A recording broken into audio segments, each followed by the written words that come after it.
Many parents wonder when it's time to move their kids from a crib to a bed, and the time at which that's appropriate is different for all kids. For example, you might have an adventurous 12-month-old who's trying to crawl out of his crib, and it's time to get into a bed at that point. But you might have a very calm, sweet little girl who's not really into climbing, and she'll stay into her crib till she's 2 years old.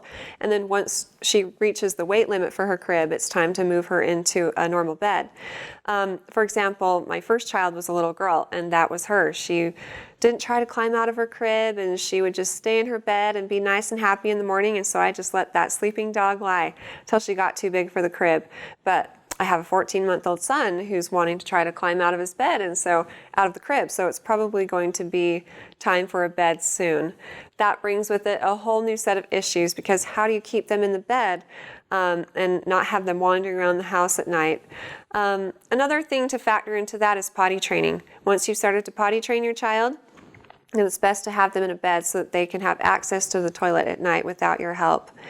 So talk it over with your child's father, and together you can decide when the best time would be to move your child from the crib to the bed.